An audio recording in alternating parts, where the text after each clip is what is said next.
Hi, folks. Welcome to another episode of Film Study. This is Ken McKusick, and it's time for this week's Friday Morning GM with co-host Voss Laricos. Voss, how you doing? I'm doing well, Ken. Doing well. As we enter the off season here, this should be a exciting off season for sure. Disappointing season, most disappointing regular season in team history, in my opinion. But I am excited for a new era. Feel reinvigorated after the change, and I feel encouraged by the tone, especially of Steve Bisciotti's letter to the fans, reemphasizing commitment to winning championships. This was the note he put out after Harbaugh's firing, thanking him for yes. Okay, so there hasn't been a second one. Is my point. Right, not yet. It probably is important to say, and people may know, and they may not have heard yet, that Harbaugh and Steve Bisciotti will have a press conference on Tuesday of next week, on the 13th. So, EDC. I'm sorry. I said Harbaugh. Yes, EDC and Bisciotti. Yes. Oh man, it's going to be a hard habit to break. Believe me. That would be a little awkward. Yeah.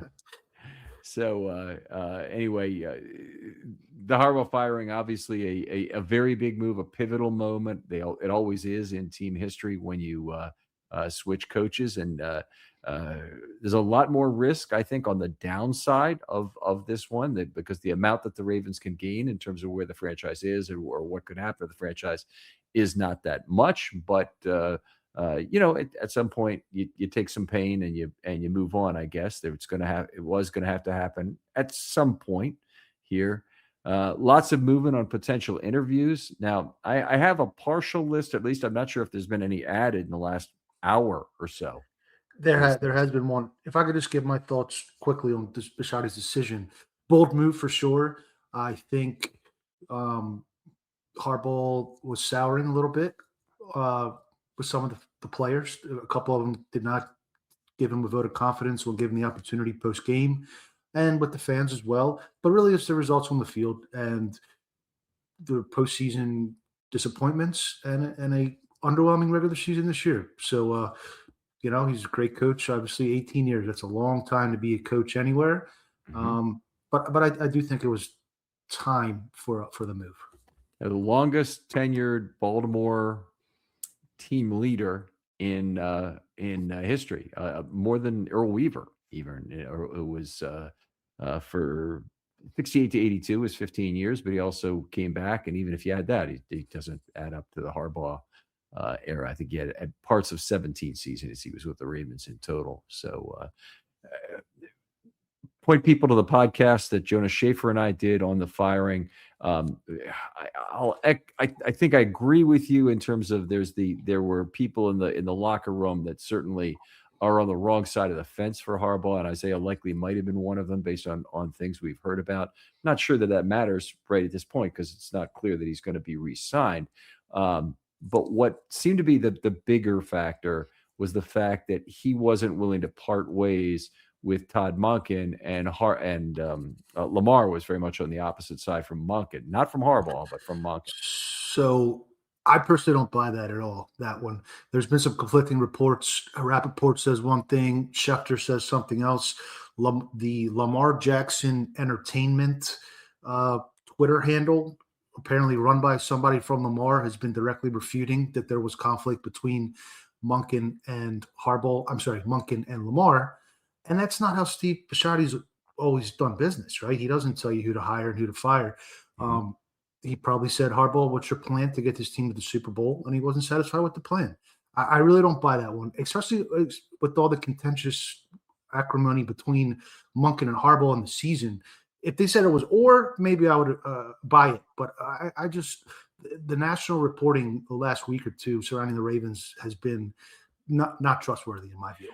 That was something we discussed is why is this the case now when in season it certainly seemed as if Monken and Harbaugh were the ones who kind of had a little bit of backbiting going on.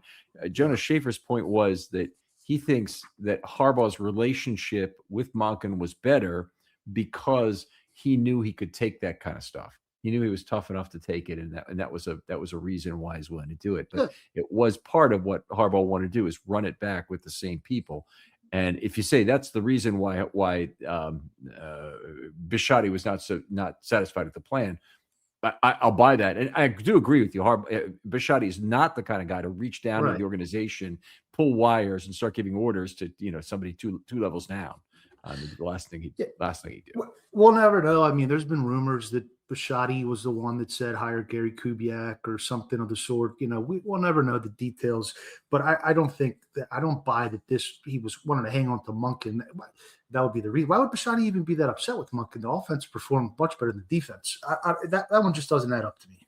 I think the risk on the Monken thing would be that he thought if he thinks he's going to lose his franchise quarterback over a decision to keep Monken that he has no particular stake in or doesn't like, then that's the reason. I mean, if Lamar Jackson is really the Ravens brand, then that's the reason. So anyway, we'll leave it at that.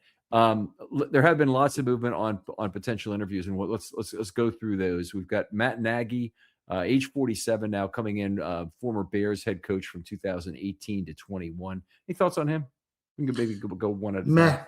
He's a meh to me. He had a failed chance. He's kind of been a Andy Reid merchant more than his own doing, in my view. Okay, Anthony Weaver, the Dolphins defensive coordinator, certainly has Ravens connections. He is, of the group that's out there right now, he is the one who could replace Harbaugh as a CEO head coach. There's not another in this group who really makes sense for that position. Outstanding leader of men. If you've ever seen him on the field working with the defensive line, he's unbelievable. Has tremendous rapport with the players, and he'll sit there and the coach, the defensive line coach, or even a coaching intern of some sort will often be wearing these huge padded arms when they do rip drills, and he's done them before, and I've seen him do them with no padding at all. He's obviously trying to prove something when he does that. But I remember you mentioning that. Let me set the table real quick if I can. First of all, I want to say I have a lot of trust that Steve Bisciotti is going to knock this hire out of the park. He found Harbaugh from obscurity, and he lasted 18 years. If that's not a good track record, I don't know what is. They were going to cast a very wide net. Wide net. Last time around, they interviewed, I believe, 14 candidates, and it took them 3 weeks to make a decision. So I think wide net. And you have a note here, philosophically, CEO versus one side of the ball. I am firmly on the one side of the ball with this decision. I think there's more value to be harvested from a play caller or someone that has a unique, innovative scheme, a tactician who can get away with not having perfect puzzle pieces, where you have the perfect OC and DC, and you have talent all across the roster. There's some of these candidates that have elevated their side of the ball with lesser talent. So that's kind of where I am there. And I also think the culture's well established. You don't need someone to come in and change the culture necessarily. So if you're given the choice between one side of the ball versus CEO, I'm one side of the ball. Okay. And I would make a case for the other side. I lean slightly in that direction, though I admit, for the right guy, if you have the best ever offensive or defensive coordinator and you want to give him the head coaching reins, I understand why you would do that. But the reasons otherwise why I think it's a good thing. First of all, it gives you oversight for both sides that is above the level of that coordinator. So you don't have a dictatorial coordinator who runs amok and you have a problem, because if your head coach is that, you have to get rid of the head coach. And that is the other part, is you want to be in a position where you don't have to get rid of a successful head coach because they're doing a bad job as a coordinator. All right. And you can't, it's very difficult to remove such a person who is the head coach, but is really calling the defense. Very, very difficult to reduce that guy's sphere of influence. And you'd have to actually do what Steve Bisciotti, you just mentioned, he doesn't ever want to do, which is reach down to the organization and say, hey, look, figure out if you want to be a CEO head coach or you want to run the defensive side of the ball here, for example. I got one more thing to say about that was, I mentioned the oversight actually already in terms of you have an extra person overseeing that, but you also have a person who's responsible for culture exclusively, or has a greater responsibility for figuring out, how do I bring in other people who don't necessarily fit exactly within a typical coaching structure, and I can make them be useful to the organization in a specific role. And Dean Pease may or may not have had a big hand in turning around the 24 Ravens defense, but it was an innovative idea. I think that, the use of Pagano in 25 was certainly less successful in terms of what's Yeah, I going on. would Just, agree. we looked at, but there are opportunities to do that. And then you also have a head coach who does all of the things that you otherwise need players to be concerned about. That's his job to handle that direction, while the offensive defensive coordinator have much more specific roles in terms of how they're directing activity. I think that it could potentially be more overwhelming for that person who has responsibility on one side of the ball to also manage all the inches that are out there, if it were to go to any given Sunday, that head coach can give you. Yeah, I think you make good points. I certainly see that perspective. If you want a dynasty or a long-term Mhm. head coach, to me, you're really looking for the next Sean McVay or the Mike McDonald. And those guys are, because their scheme is so innovative and advanced, and I think maybe being a little bit better tactically helps you at the highest levels, win at the highest levels. And then when you have a coordinator that's like a McDonald, that's exceptional, he moves on. So I'd rather at least have one side of the ball stable and continuous, if you could. But just back to Weaver, he'd be a fine choice. I definitely agree with your comment about being, a leader of men and that sort of thing.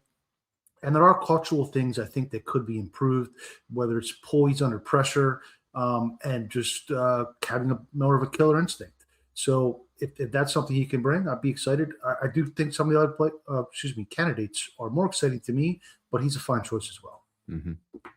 We haven't talked about analytics in this group at all, and maybe we will as we go forward. I do think that's something that should come up in the interview process. You mentioned the wide net. The thing I want more than anything about this interview process is that it's open to the public. And we've already seen some indications that might be true. They talked about they already had a first round of Zoom interview with one candidate. I think it's Vance Joseph already they talked to. Yep. And they're going to go through a series of Zoom interviews. Then they're going to have some in-person interviews after that. I don't know if they're going to really be able to get some of these people for in-person interviews who are still in the playoffs, for example. But they'll get some of the people in the building to do that. This thing has to be wrapped up in short order. I mean, there is no off season. I mean, already things should be working on, for example, what to tell your players about what they need to in the offseason. In a lot of cases, your opportunity to do that was on locker cleanout day. Right. So you've already missed some of that time, but it needs to be handled quickly. And I hope, and I still have not been able to find the great thing they sent out after the Harbaugh hiring. Everybody's asking me for that, by the way. Everybody wants a copy of it. The handbook, you said? Yeah. Of what they did on the last hiring. I hope the Ravens will produce it before this, but I hope more than that, I hope they produce another one. To tell us what they're doing. The fact that Bisciotti is going to stand and take questions from the press, next Tuesday after not doing so in about 8 years, I think that does indicate they're approaching this with the idea of transparency. Right. Okay. All right. Outstanding. So let's go through some of the other people. Brian Flores, the Vikings DC. The big thing he has is the lawsuit pending against the league. He claimed discrimination. And they're now hung up on whether that's going to be go to the courts or whether Goodell, under the arbitration clause, has the right to rule on it directly. So there is a question about how that's going to end up being handled. I think they were going to take it to the Supreme Court to have that decision made on whether or not it would be heard in the courts or heard under or it would be Goodell's purview to make that call. So that's an interesting one, and it is a big question mark for Flores, and in particular because Flores's behavior has been questioned since he left the Dolphins in 2 places. So while I think he's a great defensive mind, I have real questions about his ability to be the leader of the team. Schematically, I like what he brings to the table, but I agree with you, personality wise and organizational wise. That's, we're not going to know what happens in the room with these guys when they're having these second, third round. And you have to kind of just trust that they're picking the right guy at that point. Next one up is Davis Webb, Broncos QB coach, who I believe is also, maybe he's this afternoon. I think they were going to knock both of the Denver guys out today, I believe, because they have the bye. So if you have the bye, you can be interviewed this week. If you don't, you have to wait. That happened, I think, with Monken after the 23 season. He had a head coaching interview or so. So same thing. So Davis Webb is an interesting candidate. Obviously, offensive side. He wouldn't be looking for a lateral move. Although moving from Bo Nix to Lamar Jackson is not a lateral move. I think I would make that argument. Clint Kubiak, of the Seahawks offensive coordinator, one of the biggest names, and certainly is looking for a head coaching gig at this point. Anything to say about him? I like Kubiak a lot. I'm not completely sold that the wide zone West Coast style is perfect for Lamar, but maybe it is. But if you had your choice, I would prefer offensive side. I'm not opposed to defensive side, but if it was what would be the perfect solution, because it's an offensive league and you have an MVP quarterback. So I'm very intrigued by Kubiak. You may not have that coach for the rest of your career. I think you get something for the rest of Lamar's career. So I think it is something you need to consider. And who can really plan on having a coach for 10 years or 8 years from the current point? I mean, you can't ever really plan on that, but you want to give yourself the best chance for a dynasty. And I think as soon as you tie him directly to the quarterback, I mean, one thing that we really noticed with Flacco's career is things moved on. He had more and more friction with his offensive coordinators. He thought he knew how to do things and he didn't really want to be told. And Cam Cameron in particular just couldn't get along with. Right. There were others, but Cam Cameron was a problem. Other guys were more like tofu in dealing with him. And the only guy I think who ever really got through to him in a way, and maybe I'm forgetting somebody, but it's Kubiak is the one guy. That's what I was going to say. Yeah, his father, right? Yeah. So Yeah. He had a renaissance in his career in 2014, where the Ravens were very close to winning the Super Bowl. Had they been able to get by that game in New England, they blew a pair of 14-point leads. Yep. Okay. So next up is Vance Joseph, who has concluded his interview, or his first round, I should say. Ken, do you have a preference as far as a retread head coach versus first timer? Not specifically, okay, but there are people that I don't think are worthy of a second chance, and so I don't want to get Bill Belichick here at age 73. I don't think that makes any sense. But we've got a question about that, by the way, about someone who really makes a strong case for Bill Belichick, and I want to give it to somebody we respect on the show, and I want to give it its due. But there are people I think are worthy of a second chance, and we'd have to go through that. I think most of the guys that I'm interested, it would be their first shot. So Flores, I think I agree. Yeah, Flores is not really my guy. I think if Flores were to come here as the defensive coordinator, I think that'd be one thing. Some people are talking about wanting Mike McDaniel as again, and he might be. I don't really want him as the head coach. I'd love him as the offensive coordinator, but I think there's something about him that's always kind of set me off in the wrong direction.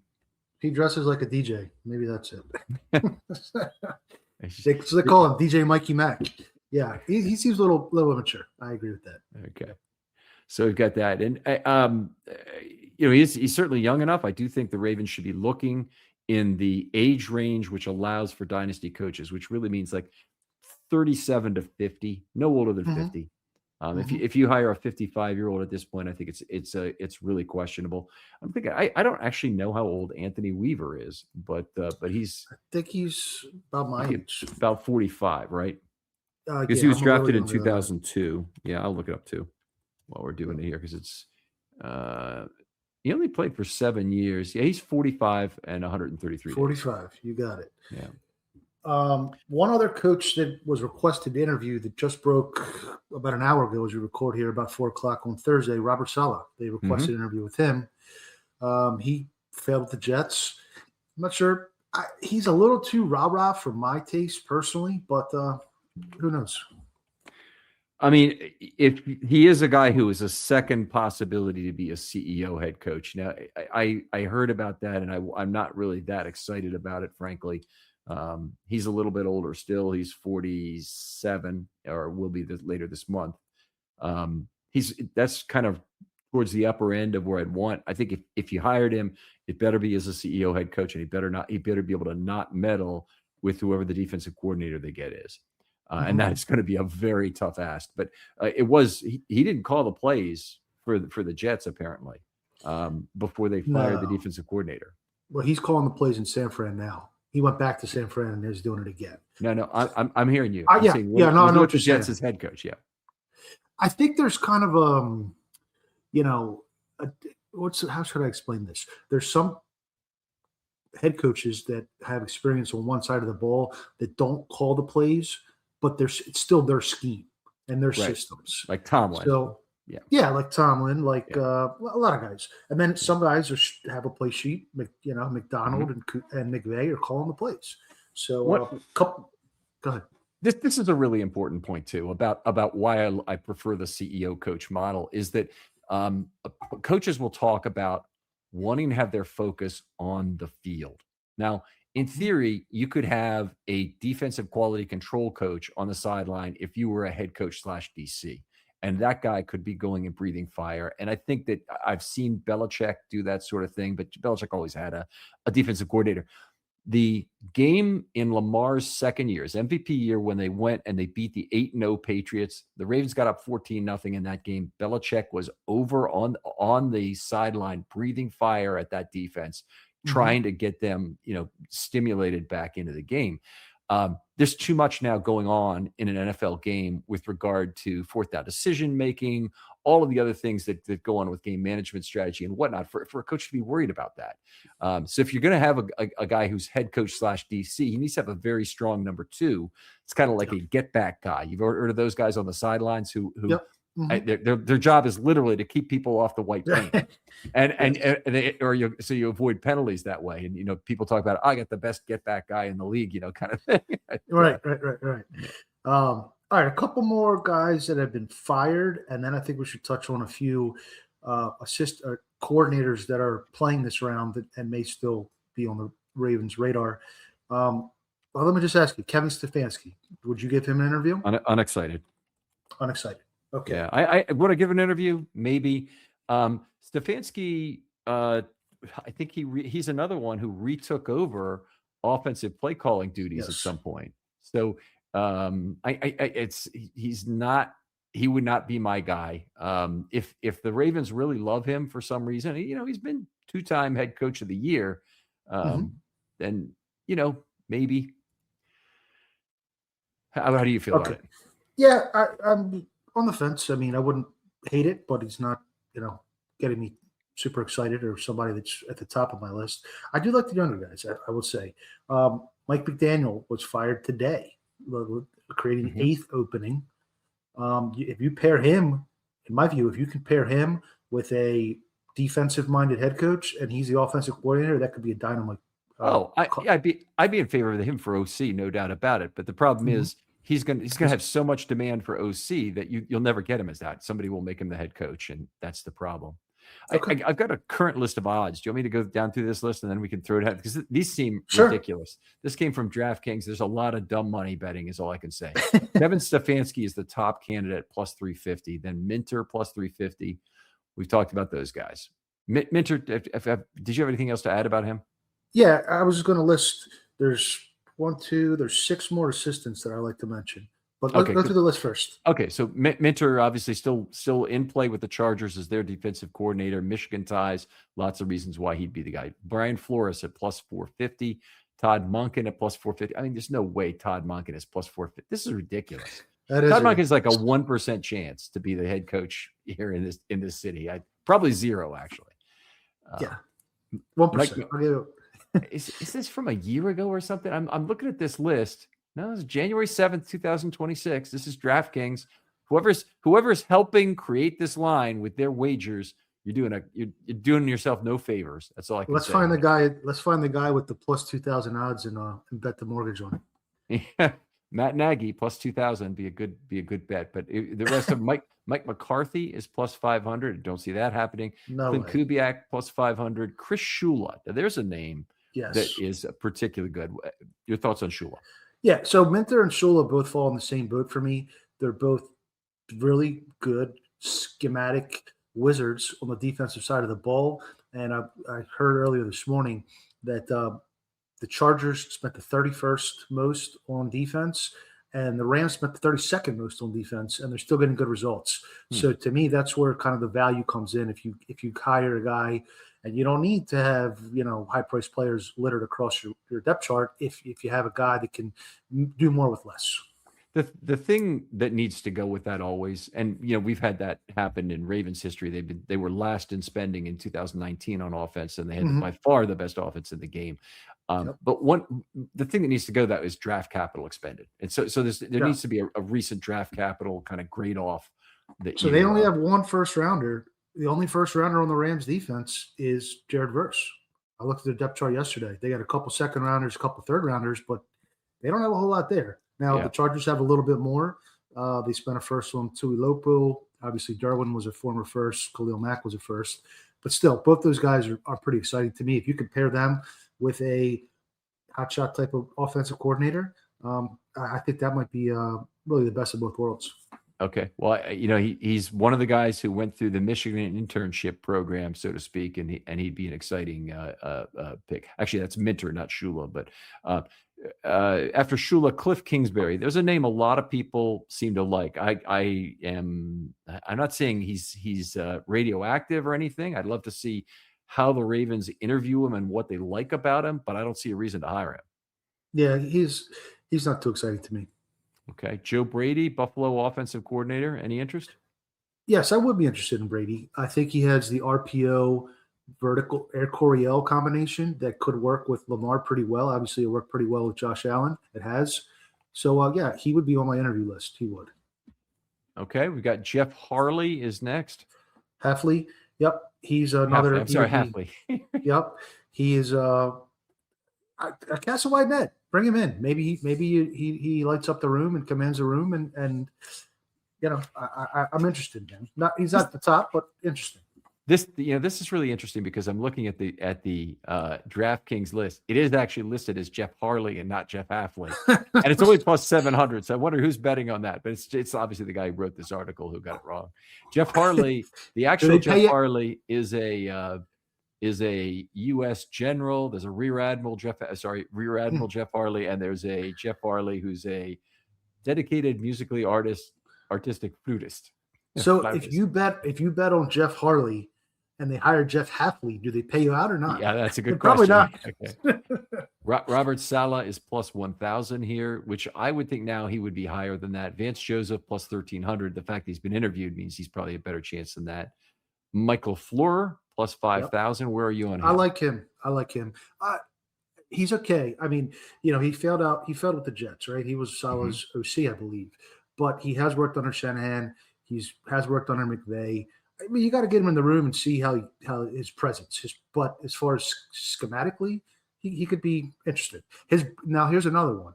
There's a rumor that if the Packers lose this week, his brother may become available. Yeah. Now he would probably be maybe like a home run type pick. He has a top 5 or 8 winning percentage since he's become head coach. He would be immediately one of the most sought after head coaching candidates, and somebody would pay him a lot of money. I'm not convinced he'd be necessarily the right guy for the Ravens, but sure, you want to bring him in, that's absolutely fine. There's more people on this list. I think that's about as deep as I want to dive on that. Anybody else? Campanile, I'll mention, the Jaguars defensive coordinator. He might be another hot name. Okay. Jaguars have actually both their coordinators might be kind of under the radar type of guys that could, because Liam Cohen turned that around really quick. Mm-hmm. They're playing the ball. Apparently, somebody made this point. Eric Clark made this point. And I want to jump to his question right away. So, Eric Clark's question was a good one. Do you think the new head coach keeps EDC, or does he pull a Cohen? And so basically, Eric, I value the question. I know you know the answer to this here, but there's no way in freaking hell that Steve Bisciotti is going to change this bedrock fundamental system they have of next door silos. I'd probably say they're equal silos. I might even say this is a strong GM system, which is the unusual kind. There are a lot of strong head coach systems out there. That ain't the Baltimore Ravens. The Baltimore Ravens have been are a side-by-side system. Two guys need to cooperate. Oh, for sure. I think they'll always have that the system. I agree with that. That's a foundation. DaCosta, in my view, made 5 clear mistakes this year. But I don't think he's on the hot seat. He's earned more rope to see what he can do with the next guy. Yeah. But a couple years, if he hasn't turned it around, I mean, Bisciotti's kind of showing that he's getting a little bit impatient. So I wouldn't put it beyond. But they'll never have. I hope they never have like a Belichick GM head coach combination. Right. But I would kind of slightly disagree that it's GM strong. I think it's GM strong until the coach wins the Super Bowl. And then we've seen now two different times, a year after the Super Bowl, the head coach is starting to get some more say over personnel, whether it was Billick going after Gerback and Searcy and spending up, and then Harbaugh, kind of, well, let's contend every season and let's get rid of some of the loudmouths and let's bring in some more, locker room type guys. So they work hand in hand. So, but they have to win the Super Bowl, I think, to kind of get that equal. Mm-hmm. Okay. Well, to if you go backwards in time, I think the times that Harbaugh has been involved heavily in the draft process are some of my least favorite times. And I don't want any part of that. I want a head coach who basically gives his input before the draft on scheme. And if you want to say something during the thing, I mean, I frankly, I much more buy the input of George Warhop on an offensive lineman during the draft than I buy anything from Harbaugh during the draft. And that probably extended to Billick too. Remember, Billick's big mistake wasn't. Bowler. Yeah, it's Kyle Bowler. That's right. Trading back in round 1 for Bowler. And it is a very difficult question for him to give a full answer to. I've asked him it on one occasion where I said, take me through the drama of that 2003 first round. And it's like I'm going to give this example. It's a long story for a small payoff, but the Japanese have a war museum in Tokyo that is a shrine to the Book of Souls and all of the people who have given their lives to the Meiji emperors. And it's the Yakasuni War Shrine in Tokyo. And it's the most egregious rewriting of history you will ever see. You go in there like, what? This isn't what happened. All of the events that led up to Pearl Harbor, those back channel memorandums. The whole memorandum is somewhat known to U.S. historians anyway. That there was communication of this type, but it's just a complete rewriting of history. And that's kind of the impression I get when I hear Billick talk about that 2003 first round of the draft. It's really funny. Yeah. To the main point, to put a bow on it, I completely agree with you. Coaches are paid to coach. Scouts are paid to scout. And you look at, I think there's maybe 5 guys we can say that Harbaugh handpicked just through what DaCosta mentioned in post-draft. And I don't think any of the 5 hit. And Billick's record was a big one, yeah. Cleveland, Duvernay, Ben Mason. This year, like Justice Hill. Aeneas Peebles, and they didn't play him. He was Aeneas Peebles? Yeah. I had not heard that mapping. If you go back and watch The Wire, which I did 2 weeks ago, DaCosta says before that, all right, let's give John a pick here. This is John's pick. Right before they pick Peebles. Interesting. Okay, because there are that has happened occasionally in the past, and DaCosta has no compunction to basically saying when a pick is not his. And when he was the number 2 guy, the guy he pointed out was Ozzy's pick and not his, Devon Drew. Could not stand him. And he said, it's Ozzy's pick. That's all I could say about it. Yeah. Mid-round tight end, right? Yeah. 5th round, I think. I mean, it was just, it didn't work out, obviously, but from the moment the draft was over, very first times he met, Drew has never even been an OTA yet. And he's already saying it's Ozzy's pick. So, well, they used to say day 3 is for the scouts. And lately, day 3 has been for the assistant coaches. So I'd rather give day 3 back to the scouts. Yeah. Well, I'm with you there. I think in general, that's the group that should be making those choices. I don't feel like that's really been the case with their 5th and 6th round picks and whatnot. But the Aeneas Peebles pick, I'm actually bothered to hear that was a Harbaugh pick, because obviously he hasn't even been active, and that really is a Harbaugh decision and not an EDC decision in terms absolutely. Of game day. Could have used a little D line. Could have used a little juice in the 4th quarter last week. Yep, he sure could have. A little Tupo, you're thinking, or a little, or some other pick.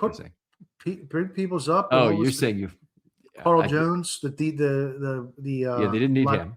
The special teams linebacker who missed the tackle in special teams. Yeah, I would have made that swap. Yeah, well, I would have been. I'm a 3 on switching out Peebles in terms of my excitement level and switching out Peebles for Jones, but it's non-zero. I have some excitement for it. Yeah. I'd be about an 8 or a 9 on shifting Tupou for him because I thought that was going to be where the Steelers ended up beating the Ravens was on the ground and doing that. And it didn't end up being exactly that way, but I still think that the linebackers would have had a more effective game, and Roquan was bad had they had better upfront protection in that game.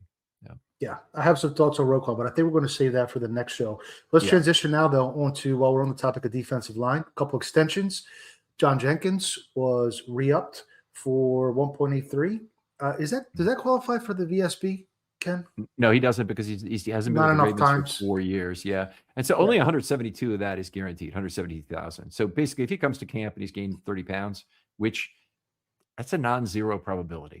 Okay, that's all I'll say about it. Is he does not have to be retained. We actually went through camp and we were talking about the risk of him not being retained last year, that he might have been cut. He looked I remember that. Very out of shape. And they had 3. Let me tell you about the online cannabis company that's changing the game, Mood.com. They created an entirely line of functional gummies. 100% federally legal THC blends, discreetly delivered right to your doorstep. And here's the best part. You can get 20% off your first order at mood.com with the promo code RAVENS. Now, I've tried a bunch of their gummies myself. Each one's totally unique. The Sleepy Time gummies knock me out right away. They help me unwind fast, leave me refreshed the next morning. The Epic Euphoria gummies, they're perfect for when your day just isn't going the way you want it to go. What makes Mood special is how they pair the THC with natural herbs and adaptogens. You won't find blends like this at any local shop. They've got gummies designed for focus, relaxation, clarity, even energy, all made from cannabis grown on small, family-owned American farms. No pesticides, no shortcuts, just high-quality weed you can trust. Plus, Mood backs everything with a 100-day satisfaction guarantee. So head on over to mood.com, check out their amazing selection, and don't forget to use the promo code RAVENS at checkout to save 20% off your first order. Every day, companies you've never heard of are making millions off your personal data. Your name, address, phone number, even details about your family are pulled from public records on the internet, then sold without your consent. There's an entire marketplace built on your privacy, and most people have no idea it exists. Aura fights back. Aura removes your personal data from broker sites and keeps it off. Aura also alerts you fast if your information shows up in a breach or on the dark web. But Aura is more than just a data broker removal system. It's a full digital security suite that protects every part of your online life. Aura gives you a VPN to stay private, antivirus to block threats, a password manager for safer logins, and spam call protection to shut down scammers. Aura scans the dark web for your most sensitive information and notifies you instantly if anything is exposed. And if your identity is ever stolen, you're backed by up to $5 million in insurance and 24/7 US-based fraud support. Other service charges about the same, but only cover 1 or 2 areas.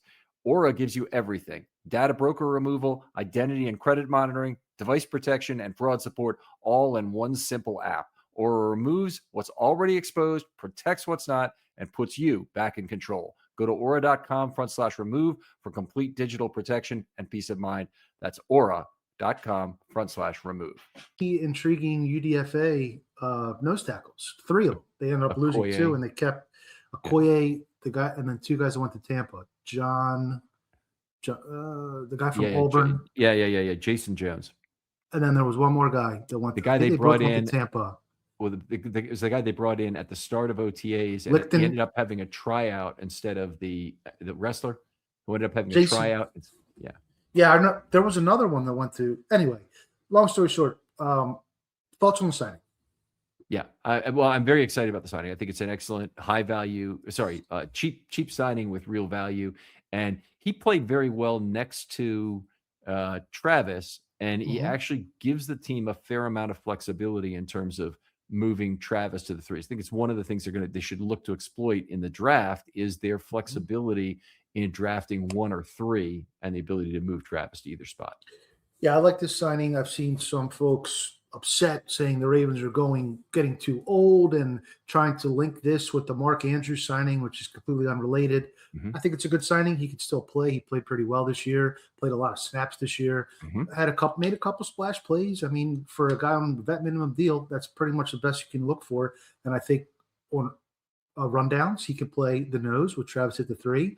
And then on pass downs, Travis can kick inside, and you have to add a 3, and that makes you all the stronger. So I like this one. Yeah, I'm with you on that, and it could be they even pick up another outstanding pass rusher either at nose or 3, and that's how they would rebuild the pass rush in a lot of ways, not probably from the edge. I know everybody says, "Well, you gotta have a great edge rusher," I and think two-pronged solution. That pass rush is pretty rough this year. they can go with 2 prongs, and hopefully part of that is also Mike Green develops a little bit more than he had before, and they still need outside linebackers. But if they only had the money to really pay one, I'd probably go inside, outside, and go the cheap route at outside linebacker again. I know everybody's going to hate that, but that's how I would do it. Well, you need 2 outside linebackers and 2 defensive linemen as the roster sits today. So I think you're probably going to have a combination of vet and young guys probably at both spots. Okay. All right. Well, fair enough. The other signing this week was Nick Moore. He has 1 year guaranteed, but it's a 4-year deal. Nick Moore, 3rd-year player or whatever he is, I guess actually is a 4th-year player, will be 37 when this contract is over, which is just like, how did this guy get to be 37 already? He's going to be the age of some of the head coaches we're considering by the end of this contract. Did he go on a Mormon mission or something, or do we know what the backstory is there? I don't remember what his backstory is, but long snappers will come into the league occasionally much later, and so they it could be any number of things. But I don't remember in his case. Yeah. He didn't play for anybody else. Yeah, for sure. I saw conflicting numbers. I saw 2 on his 2.7 guaranteed and 1.2 signing, which seems a little bit rich, but I'm not going to complain about pennies at this point. Yeah, it's the first year is guaranteed of salaries. There's 1.2 million of guaranteed money in this year plus his signing bonus. So you're correct about the amount. If you look at okay, OTC, gotcha. It's like I think it's 240,000 for 4 years guaranteed, and then if you look at OTC, his last guaranteed amount is in there, or maybe they accelerated some of it into 25 to pay the next contract because they had a little bit of money left over. So it's one of those 2 things. No. Fair enough. He's done a fine job. Hasn't had any bad snaps, so that's what you're looking for. Let's burn through these future signings so we can hit this loaded mailbag. Flowers year 5 option. Let's talk about that for a second. So this is a big item. Zay Flowers made the Pro Bowl bump of, tell us fast, $4 million or $2 million. Second. So this is the second time Zay made the Pro Bowl. So he was in line to earn, I believe, 24.3 on the 5th-year option. Now that bumps up to 28 million on the 5th-year option. So, I made the point around Pro Bowl time. You don't want to vote for guys for it's not in the best interest of the team, and that's a pretty stiff number. I mean, I don't know if you'd want to pay that to him on a long-term deal. So there's a decision to make there, and they have to make the decision, I believe, a week before the draft. Is that correct, Ken? Right around there. It's in that neighborhood. I've always forgotten exactly when it is, whether it's before or after the draft. But in any case, it's 1.2% of the entire cap we're talking about incrementally. I mean, the 28 million is almost 10% of the cap, but the extra 4 million is 1.2% of the cap. So yeah. So the 5th-year options are obviously beneficial to the team, but not always. We saw it with Linderbaum too. So. But then again, coming off a strong year, I do. You expect them to pick that up? I do. I do. He had 10.3 yards per target this year. And most of it a lot of it came from that last game and the remarkable, couple of touchdowns he had and whatnot. I would like him. I don't think he needs any more work on his receiving, although but sure, polish it up, work with Lamar, be the guy you want to be. But he's wonderful. Incredible, difficult to cover target.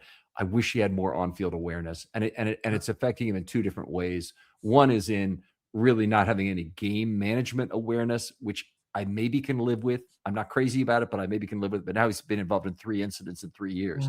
And number 2 is that he really doesn't have good awareness of who's behind him and the risk of fumbling and whatnot that goes with it. No, the fumbling. Oh, okay. Well, I would also add yards after the catch because he goes backwards more often than you like.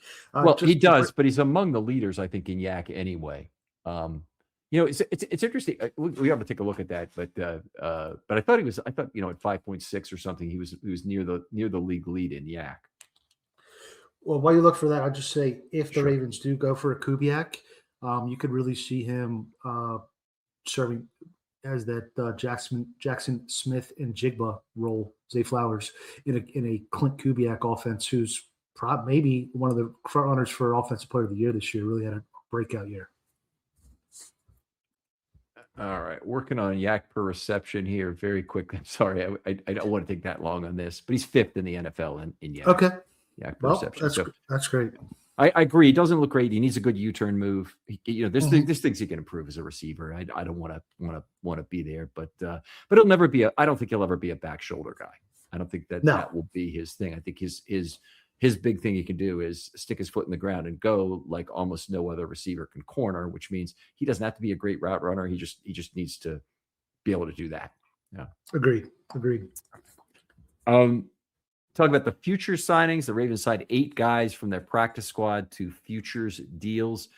Not a lot of really exciting names in this group, and we'll go through them real quickly. The tackle, Jared Christian Lichtenhand. I think he's out of Oregon, if I recall correctly, a guy who big, a little bit soft, unathletic kind of a tackle. But he does have the requisite length you want and size. Other than that, I don't see a lot to like about him. The guard, Jared Penning, who I am still unaware of why he's on the practice squad ahead of somebody like Dellinger, who I think the Ravens would have really wanted. Obviously, Dellinger wanted to get a better opportunity, and that's why he moved on. But but in the case of Penning, it was really strange practice squad signing there. Wide receiver Cornelius Johnson. I really know almost nothing about him, so I won't comment. DT David Olajiga, I believe he's a PPP. Foreigner. Yeah. Yes. IPPP, right? International Pathway Program. And then Oruwariye has been activated a couple of times this year. He's an older guy now. I think he might be 29 years old, but he's I would say late 20s. Late 20s, yeah. Yeah. And then you have 3 guys who I think we kind of highlighted the same 3 players you like. You want to start us off on those? Yeah, defensive back, cornerback, boundary cornerback, Marquise Robinson, who you were in favor of protecting earlier on in the season, so he made it all the way through, so that's a good sign. Outside linebacker, Kamon Rucker, who some people really liked what he was showing in the preseason, and fullback Lucas Scott. All 3, I think, could be in camp battles this coming training camp. It's interesting that, look, it's a whole new regime. I mean, we've been living in the John Harbaugh influenced state of mind for 18 years. And for all we know, a new coach will come in and want to do things very differently. So, but organizational depth across these players. So we'll see who can. Let's hit on that for just a second, because I know we missed it kind of in the head coaching discussion. I don't think it's in the questions we have. But how much do you fear that organizational DNA in terms of how this offense has run successfully in the past will be lost with the new administration? Because you don't have Harbaugh and you probably won't have Monken either. And you might have some of the various offensive coordinators, but they may be at cross purposes anyway in terms of what they want. A receiving coach who wants more receptions for his guys or whatever. Yeah, I think, it's certainly a risk. Everything's a risk. Will Lamar not be an MVP candidate if they go away from the zone read stuff so much? Mm-hmm. I think he still can. So as far as overall organizational DNA, you still have Ozzie, you still have Eric, you still have your tenants, your BPA, your right player, right price, your proficiency at finding undrafted free agents. Level spending. So that one I'm not positive about. I know you don't like Steve it. Say. I like it. No, I know you like it. But Steve, and I think we had a question. I was going to save it for that. But Steve, there was an interview, the last interview he did, and he was saying he wants to win now, and he doesn't give a damn about the next 30 years. No, to me, and that was a year ago, by the way, that happened. Right. Okay, but they didn't go out and get Micah Parsons, and they didn't go out and get Max Crosby or anything like that. Yeah, but how much of the contend every season is Steve's and how much was John's? And maybe it's going to be a little different. I think it's possible. Boy, Steve, consider your season ticket holders very carefully. That's all I've got to say about it. We're going to leave the UFA discussion for the next episode. It's just, the house is on fire here, obviously, with Harbaugh changing hands. But we want to get to as many of the questions as we can here. And I asked Minion Hunter if he would send us a logical trail about the SB firing decisions. Could he get some interesting comments on it? I'm just going to see if I got anything from him here. It does not look like I did. So we'll go with the other Minion Hunter question. He made a case for Bill Belichick that I think is very interesting. He says the following is he has a mutual love for Lamar, the defensive genius. Now, that's a great combination for starters, but they reportedly offered him whatever he wants to be the defensive coordinator when he went to North Carolina. Ozzie and him are besties. Didn't really know that. Belichick fixes the defense instantly. You said defensive genius already. Okay, you don't need to oversell that. Lamar picks the offensive coordinator. I really hope he means that he's involved in the discussion in the selection of the offensive coordinator, not that he picks the offensive coordinator. Right. And right. Maybe you remember I think this was before the Monken hiring, or it might have been when they were talking about some receivers that they were gonna look at. They offered to have Lamar be involved in those discussions, and I think he ended up declining. I don't think he made the time for it. I think he was involved in the Hollywood pick, right? And we saw that with Flacco too. Didn't Flacco earmark who was that fourth round? Tandon Doss. That's the one. Yeah, I mean, you should have him involved, but he shouldn't have final say so. No matter how much contract leverage he has, that's not the way to run an organization. And that should be that final say so. It goes further than that. He can't have veto power over it either. It can't be like, I hate this guy, please don't bring him in. It has to be a consensus driven thing where Lamar has only a plurality of a input on that. Yes. Yeah. So Bill Belichick, I think the game's passed him by. He didn't do too great in New England his last few years. His personnel decisions probably played a large part in that, and then he really struggled at the college level. I think the difference between college and the NFL is, as far as running the ship, has maybe never been more different between NIL and transfers. And anyway, if anybody's looking at college, Kurt Signetti, I know some people are excited about. First, he's about Harbaugh's age. Second of all, it's just such a big jump. I'd rather avoid college guys. But has a huge the NIL component is so huge and time consuming in terms of what those people have to do. It's a difficult one. I'm gonna just take the other side of the coin, even though I would not go this way. I would not hire Bill Belichick. But I think if you hire Bill Belichick, it's because you have another guy you think might be a year or two away. So maybe they thought Shula was the guy. Well, bring in Shula to be the DC with the understanding that in 2 years you get to be head coach, kind of thing. If you want to do that, I'm okay with it. I don't generally think those things will work, but because they create necessary. I mean, the 73 coaching waitings. Yeah, the coaching waitings are tough. I mean, even at the college level, they were tough. I've witnessed that with my team. So yeah. And the Ravens had this with of course DaCosta and Ozzie for a long period of time, and I don't think that we don't really know, but those two are still getting along now. Ozzie is a remarkable, Raven for life. He's the Godfather. He was here before Steve. He was here before Ed. He's number one. He was here before Ogden and everybody. And that's probably where the connection with Belichick comes from, because that's from the Cleveland connection. That's right. He was with Baltimore in '96, right? I think Belichick was. So, or at least to start the season, he was in some. They didn't want him. They went to Marchibroda because Modell. No, not as head coach. He was in another role with the Ravens. I don't remember exactly what it was in '96. Yeah. He's in the media guide that year, I think. Anyway, let's put it that way. Interesting. Yeah, okay. I mean, great coach, but he's just too old at this point.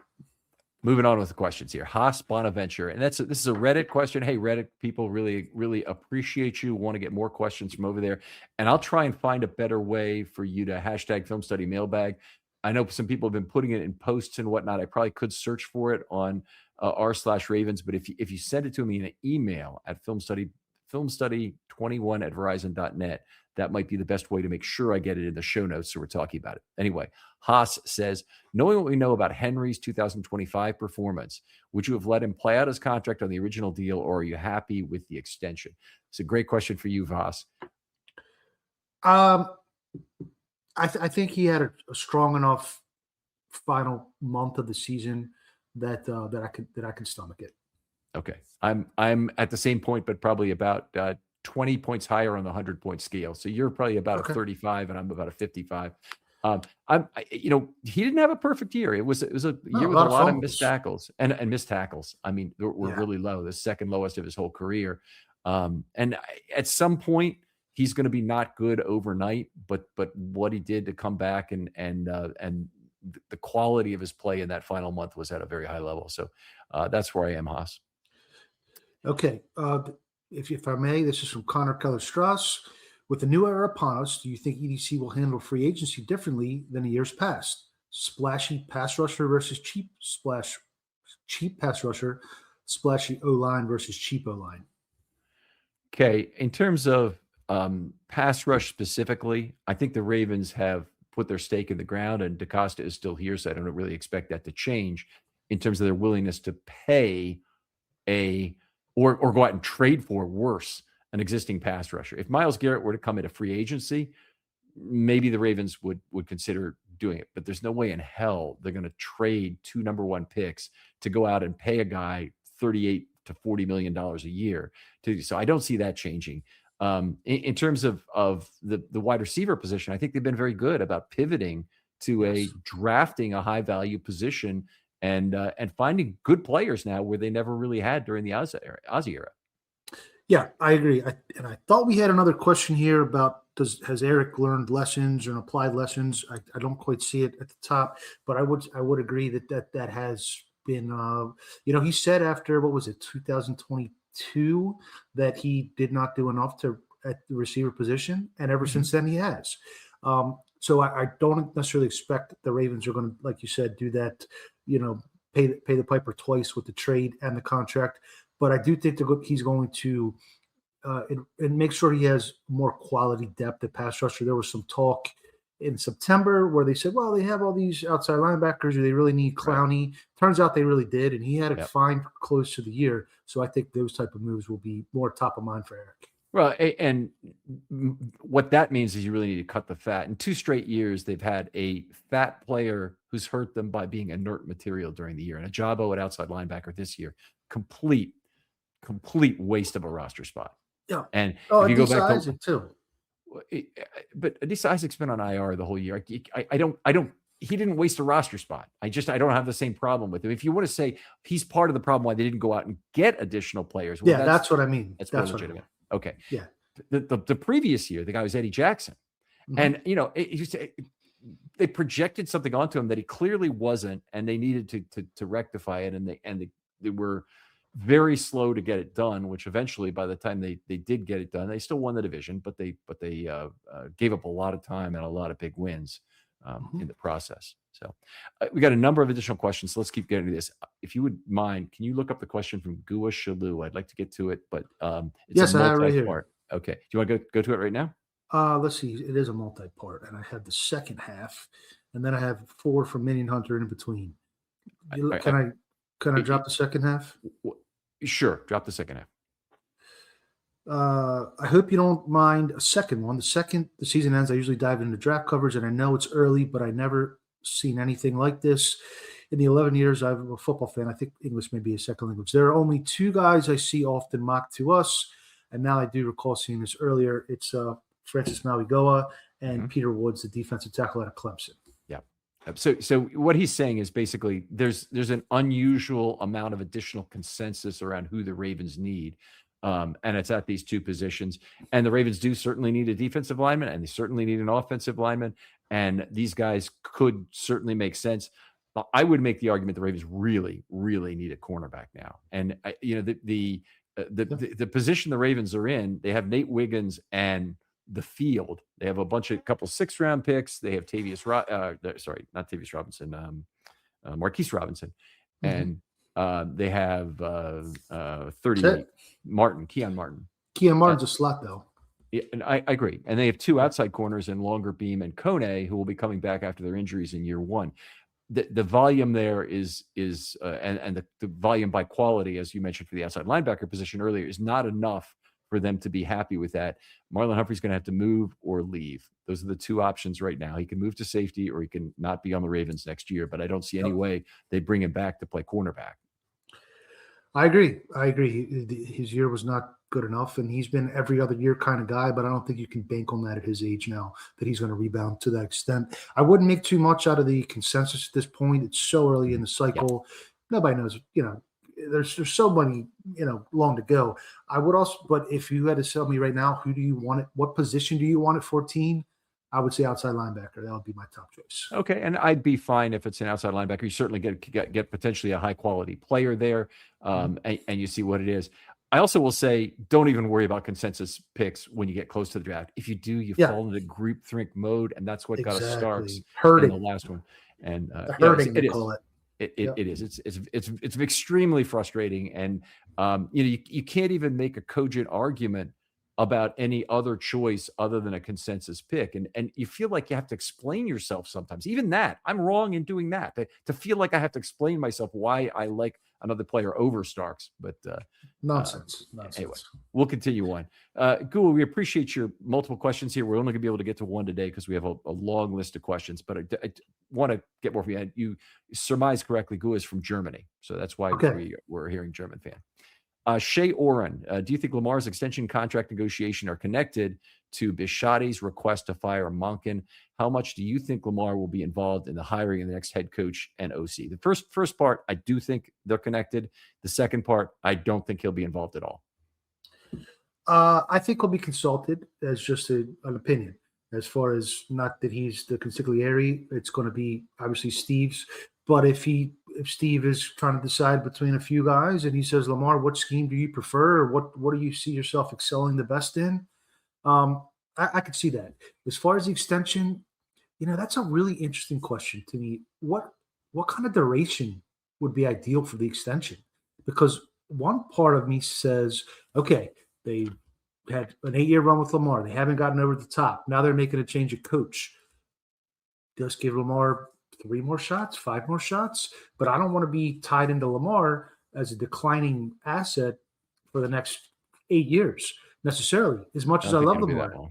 Right. So that to me is the interesting part of it. I do think they need to certainly explore the extension. But if worse comes to worse and you can't find a reasonable number or reasonable terms, then sometimes I wish I'd let guys play it out. Well, I think playing it out actually is the worst option of all. I think you trade him after 26 if you cannot make any kind of a deal that makes sense for both the team and Lamar. But I think 3 or 4 incremental years would be good. If they go 4, I've got no problem with it. It's a good way, to spread the cap. If they go 3, I've got no problem with it. I think that Lamar will be good for that entire period. And I'm very, very positive on Lamar, the player, right now, after seeing him come back and play that game against Pittsburgh. It's one of the best of his career. And he showed the legs, and the other thing, after one additional week off, leads me to believe it's not a concession to age. So that I'm very positive on. Turned 29 today too, by the way. Yep. Great point. Yesterday, I think. But yeah, good point. Great point, Ken. Let's go to John Big Boot. Are there any particular scheme changes on O or D you'd like to see based on our many issues this year, now that the Ravens are starting from scratch from coaches? Let's start. I'll do the D and you do the O. For the defensive side of the ball, I'd like to stay with the 3 safety alignment. I want to stay with Big Nickel, and I think it makes the most out of Hamilton. I think you build your defense around that, and you do not fail to have the proper talent depth at safety. And I think one of the nice things about Marlon Humphrey is he gives you a safety / corner, but more than that, he gives you a safety who can come down into that slot position if Hamilton is blitzing the quarterback. That is an unbelievably valuable double to have. So from that perspective, that's one of the reasons why I really do want Humphrey back at the safety spot. I think there are risks with it, but I think he's a good player and he'll do well. They had a terrible year at corner this year. That interchangeability is very exciting. Definitely agree there. I'll give you one more on D just quickly. I'd like to see more emphasis on pass defense at the expense of run defense. They put too much into run defense this year, personnel and play call wise. The run defense was great, and it didn't take them very far. How specifically, what specific change would you like to see it to that end? More dime, less big but more penetrating defensive linemen and not 2 gappers. So, I know they did some good things with the 4 nose tackles, but going forward, I'd like to see guys that can penetrate more. On offense, I'd like to find wait, I'm sorry. Did you want to? Well, I wanted to just comment on that. First of all, I think you're completely correct, and I don't want 4 nose tackles to be the new philosophy of the team. But I think the Orr did very well turning some lemons into lemonade with that. So at least I was positive about that. You mentioned something else that I wanted to respond to and now more dime. Yeah. Oh, more dime. So they do that at the end of the season, and particularly with Simpson. But I don't think Buchanan should be immune to that. I don't see Buchanan moving to Mike, and so I don't think he's not so good that he can't be taken off the field for more of this 2nd and 6, 2nd and 7 dime. I'd like to maybe even see Hamilton be the full-time green dot, but that's another conversation for probably later in the offseason. Let me just go to the offense real quick, and we'll go to the next one. I'd like to see less reliance on the read option from Lamar. I think that's going to extend his career and make the team less susceptible for down periods if and when he has to miss time or is nicked up with injuries. That's an interesting one. I think the fuel the Ravens offense runs on is misdirection. So if you're going to take the read option out, it is the single most significant misdirection component the Ravens have. It has to be replaced by something, and there's nothing like it. That's the truth about it. You've got major components of misdirections. We've talked about this on the show so many times, and on other shows for film study that you probably know them by heart. But one is jet motion, or you can use motion from a tight end, as they did with Ricard in the early years of Lamar. They could go back to more pistol, by the way. Would you be more happy with pistol waves where Lamar's going because then he's not exactly because going to the outside, he's not taking big hits in the middle of the field. Yeah. Okay. Well, it definitely takes away what Lamar does to move people around and how Lamar's Maserati like leverage option reading is value. But I would agree with that. I think it's a reasonable change. And the other elements of misdirection they have counter plays, and they did a great job of that. Even when Keaton Mitchell's in the game, they'll pull 2 guards or 2 linemen in one direction, and Keaton Mitchell will run the other way. And that misdirection is very valuable. They have it with they have it with all the normal pulls. I prefer the power game to the zone game, or at least a higher propensity to power. And I think especially there's a lot of teams you really want to run power against. It's not the Steelers, but it is a lot of other teams you want to run power against. And they're not punishing those teams enough when they do their zone play. And part of it, they want to have better linemen. But second of all, they really need to run power when you should run power. Very good. I'll co-sign that. Let's go on to Ange Love 85, and appreciate your consistent support throughout this season. Ange, Ken of us, do you think extensions of certain free agent players, Linderbaum, likely Washington, Mitchell, will depend on the new coach and what he wishes to do roster-wise? Also, how does extending Jenkins alter our defensive line construction? I think we already touched on that one. But the coaching staff's impact on free agents. Okay, so I think there's elements of the coaching staff, whatever is going to be back, by the way, because we don't, is Warhop going to be back? Is the offensive coordinator going to be back? Harbaugh's not going to be back. So you almost have no one left from the coaching staff to say, I want this guy. And I think whoever is left is going to be, you know what? I like your idea, new number one. And I think that they're literally going to be looking to do that. Warhop might be one guy who would speak up at his age. He's probably not too worried about getting fired. But I think that most of that is going to be decided by the appropriate person, which is Eric DeCosta. And he's going to say, does Lindy really make sense? Is likely at the right price? Can we get a good deal on Washington on a 1-year prove-it deal? And on Keaton Mitchell, that's actually a really tough question, is whether or not they can come to an arrangement with him that won't be too expensive and require an RFA tender. I agree with everything you said there. I think that as the new head coach gets a little bit more tenured, the roster will be a little bit more in his image. But as his first year, it's going to be mostly DeCosta. The one player, interestingly, that may have the most impact is Linderbaum, because if they bring in a wide zone offensive type guy, then Linderbaum's value is probably a little bit more than it would be if they're going to more of a drop back type style. Yeah, it's true. Any zone scheme, they're certainly going to want to have Linderbaum. Even a power scheme, it's not like Linderbaum is bad in that. It's pass blocking, which is the problem for Linderbaum. So it's a different side of the coin. But he certainly can help you. And Linderbaum, by the way, my opinion of this, and we've talked about it a little bit. We're going to hit the UFAs in another show, but is that Linderbaum's improved his stock a lot in the last few weeks. Unfortunately, had a bad game against the Steelers. So he finishes on a down data point for the season. Yeah, I mentioned last show that I wanted to see what he was going to do against the Steelers, and I'm probably more down on him now than I was before. Yeah. Okay. Well, John Big Booty had a second question, and it's also, how do you think the front office does in learning from mistakes? I remember listening to you during the past draft, worrying about the offensive and defensive line not being addressed. Turns out you were right. Yeah, I mean, defensive line in particular was something we talked about extensively before last year's draft, and it was extremely deep defensive line draft after several Spartan years of talent in that draft. And they finally, the first pick they took was Peebles, right? At defensive line, maybe the only pick they took. Yeah, that's the only one. Yep. Yeah. I've been impressed by DaCosta's malleability. I don't want to dance on Harbaugh's grave, but that was something that I noticed was a contrast between the two, where DaCosta was more to say, I was wrong, I'm going to do it different next time.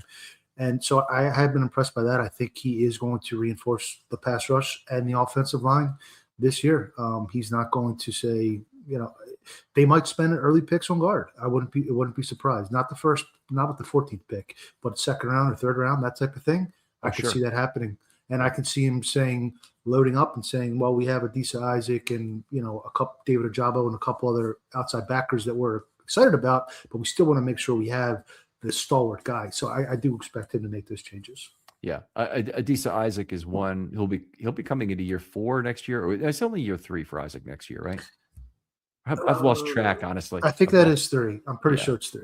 But Tavius Robinson's entering year 4, and he's a guy that they may want to consider an early extension for. I think he's actually much more valuable. I know we've had a little bit of disagreement on that, but his peripheral stats are outstanding, even if his PFF scoring is not at the real top of the heap.